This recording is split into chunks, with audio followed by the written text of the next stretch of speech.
en ayant conscience que l'étiquette d'homme est un peu trop vague, les animaux qu'on appelle hommes.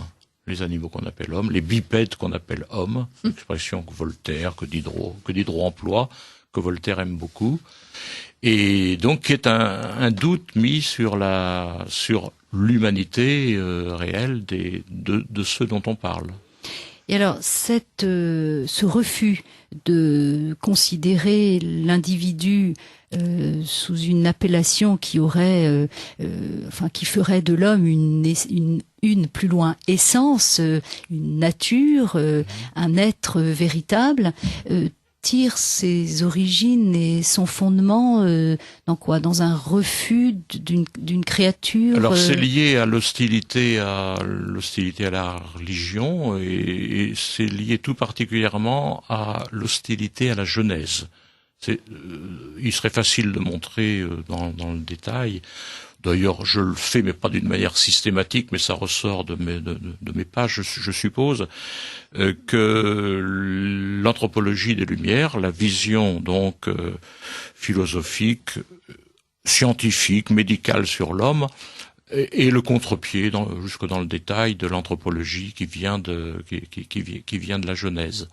Alors je dis c'est lié parce que est-ce que la réduction de l'homme est antérieure, chez eux, logiquement, est antérieure à l'hostilité à la Genèse qui est un ensemble de fables, des textes qui n'ont vraiment aucun intérêt, ou est-ce que c'est l'hostilité à la Genèse qui est antérieure à la réduction de l'homme? J'aurais plutôt tendance à penser que c'est la première idée qui est la bonne, que tout ça venant du scientisme, d'une surestimation de ce que la science, qui est en plein essor à partir du XVIIe, de ce que la science peut apporter, et qui rend toute approche religieuse complètement obscurantiste et totalement déconnectée de la réalité. Alors les deux choses sont très liées, l'hostilité à la Genèse et la réduction de l'homme. J'ai tendance à penser que l'hostilité de la Genèse vient juste après, au moins dans la logique. Ce qui compte, c'est ce que Newton a apporté. Newton a montré qu'avec des formules relativement simples, on pouvait expliquer des choses extrêmement importantes de l'univers. Newton, son grand livre, c'est 1687. Au même moment, 1690, on a l'anthropologie de Locke. Locke, qui, comme Newton, est anglais, qui, comme Newton, n'est pas catholique, et c'est évidemment important comme pour avoir du crédit auprès des philosophes. Et Locke donne cette anthropologie mécaniste de l'homme, où tout en l'homme est réduit aux sensations, et les sensations fonctionnent mécaniquement. Et alors, ce qui se passe dans la philosophie du XVIIIe, c'est que l'engouement de ces non-savants, ou de ces demi-savants, mais c'est moins que ça, de ces non-savants, pour la science de Newton, leur fait couvrir abusivement l'anthropologie de Locke par le prestige de Newton. Donc Locke est scientifisé, sa vision réductrice de l'intériorité humaine a le crédit scientifique de Newton en prime. On est là au cœur de la vision des Lumières sur l'homme, donc au cœur de notre problème. Et je vous en prie. Est-ce qu'on ne peut pas mettre quelques petites excuses à ces... Mais je n'accuse personne. non, excuser n'est pas forcément une réponse à une accusation. C'est une petite nuance ou une tentative d'explication. Est-ce qu'on ne peut pas justement les comprendre un tout petit peu, ces braves hommes, lorsqu'ils naissent et grandissent, et que leur pensée naît et grandit dans un siècle que l'on ne va pas qualifier des Lumières, nous, mais qui est tout de même un siècle de bouleversement, qui est un siècle où des théories nouvelles, des théories scientifiques peuvent amener des hommes à être, si ce n'est perdus, du moins étourdis par une nouvelle compréhension de l'univers, de la matière,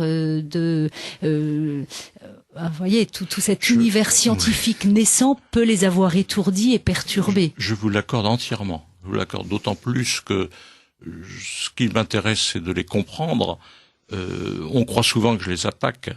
On me félicite même de les attaquer. Ou on me le reproche. J'aime beaucoup mieux qu'on m'en félicite. J'aime beaucoup mieux. Mais en réalité, je ne leur reproche rien. Mon point d'accroche est le suivant. Ces gens-là ont dit massivement le contraire de ce qu'on leur fait dire.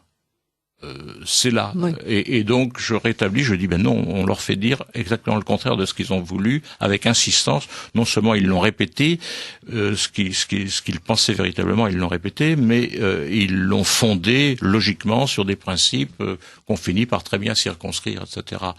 Donc, il ne s'agit pas de faire leur procès. Il est vrai que certains d'entre eux n'en ressortent pas spécialement grandis. La haine, par exemple, de d'Holbach pour l'homme sans culture et sans instruction, je vois pas qu'il y ait du mépris, ça se comprend. C'est pas bien, mais ça se comprend. Mais pourquoi haïr l'homme sans culture, je ne comprends pas.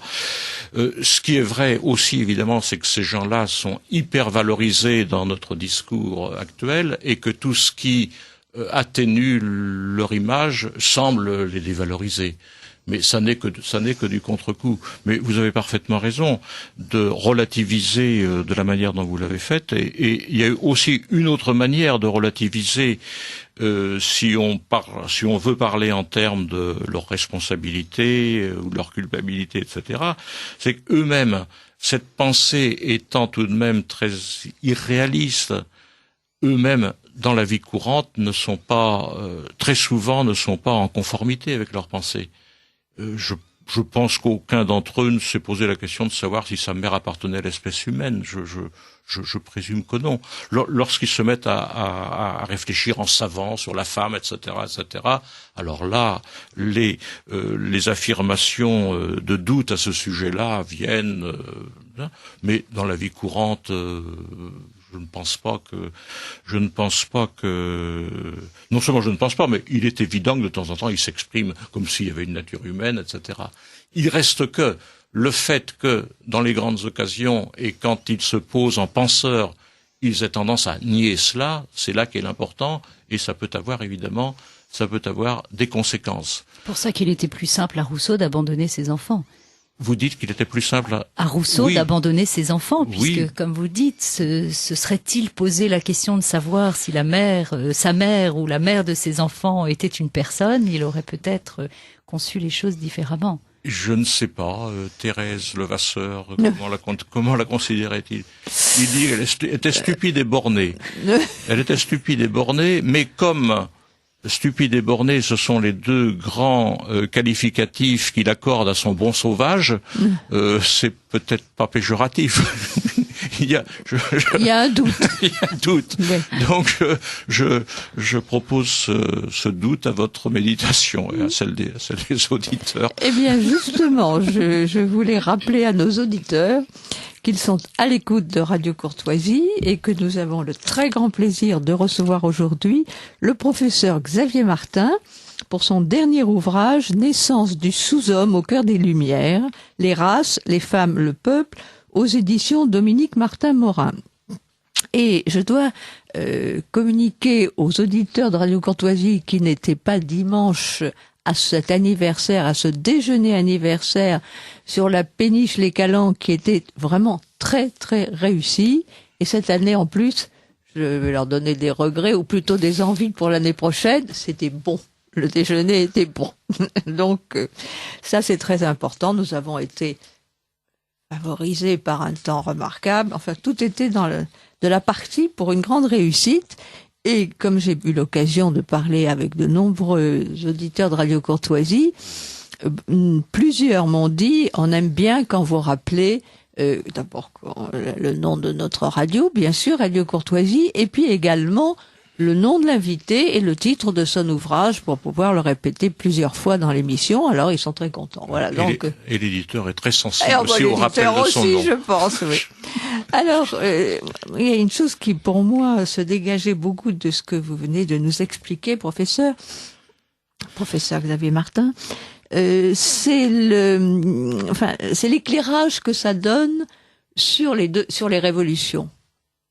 Parce que, d'ailleurs, vous avez, juste avant, consacré un ouvrage pour lequel nous avions d'ailleurs reçu et qui est très important, c'est S'approprier l'homme, toujours chez Dominique Martin-Morin, un thème obsessionnel de la Révolution. Et on voit très bien, à travers ce principe de la minorité qui devient la minorité agissante, je dirais, que les révolutions sont basées, je l'entendais encore dire à notre antenne il y a peu de temps, les révolutions sont faites par des minorités agissantes, et ces minorités agissantes, elles reflètent tout à fait ce que vous dites. Agissantes et manipulantes. Et manipulantes, bien sûr. Oui. Bien sûr. Donc c'est le sentiment qu'on a en vous lisant et en vous écoutant. D'ailleurs, dans votre ouvrage, vous montrez très bien ces liens presque involontaire entre les Lumières et la Révolution française. Vous faites un peu l'image du cancer avec ses conséquences tumorales et malignes que peuvent avoir les pensées et la doctrine des philosophes des Lumières pour la Révolution française. Et puisque nous parlions tout à l'heure de ce refus d'une essence humaine et ce refus de la Genèse, on est amené à se demander, quand on vous lit, si finalement le refus d'un monogénisme ne conduit pas inexorablement à l'extermination. En tout cas, le lien est certain, oui. Alors, refuser la jeunesse, c'est notamment pas nécessairement refuser le monogénisme, parce que tous ne sont pas polygénistes, mais les plus importants le sont. Les plus importants le sont, dont Voltaire particulièrement. Et ça n'est pas par hasard si le grand historien de l'antisémitisme, je dirais, actif au XXe siècle, Léon Poliakov, donne une telle importance à Voltaire dans l'histoire de tout cela, oui. Et dans sa grande histoire de l'antisémitisme, il y a un tome qui est intitulé de Voltaire à Wagner. Donc c'est tout à fait, oui, je ne peux qu'abonder dans ce sens. Oui. Puisque vous parlez d'antisémitisme, professeur Xavier Martin, c'est une question que je voulais vous poser, parce que Henri de Lesquen on a un peu parlé au cours d'une de ses précédentes émissions. Pourquoi est-ce que on utilise ce terme d'antisémitisme quand finalement il s'agit d'un racisme judéophobe? Oui. On a l'impression que ce terme en surajoute. Enfin, le racisme judéophobe n'est pas suffisant comme appellation. Il faut utiliser ce terme d'antisémitisme. Il faut qu'il y ait anti dedans. Oui, je ne saurais répondre avec précision à votre remarque. Ce que je sais, c'est que je n'emploie jamais le terme d'antisémitisme s'agissant de Voltaire. Parce que je crois que c'est interdit par la pensée correcte. Et il me paraît plus juste, effectivement, de parler de haine des Juifs, de judéophobie. Donc, indirectement, c'était ma manière anticipée de répondre à votre question, si vous voulez. Et une question également que je me posais et qui ressort de vos deux ouvrages, Robespierre. Quelles furent ses sources d'inspiration, entre guillemets, qui l'amenèrent, en dehors de son propre caractère, bien sûr, qui ont pu l'amener à devenir le personnage qu'il est? Mais Robespierre dans les Lumières, Robespierre est très imbu de Rousseau, et donc c'est toute l'ambiguïté de cette pensée retorse dont il est très difficile de parler parce que Rousseau se contredit beaucoup, et que sitôt qu'on met le doigt sur un fil conducteur important et qui explique légitimement une bonne partie de sa pensée. Néanmoins, on peut vous objecter plusieurs passages où il a dit le contraire, donc c'est assez... C'est très commode. Oui, c'est très commode. Bon, il reste que, il y a chez Rousseau une tendance, je veux dire, innocente, parce qu'il ne le faisait pas exprès, au totalitarisme, dans le sens le plus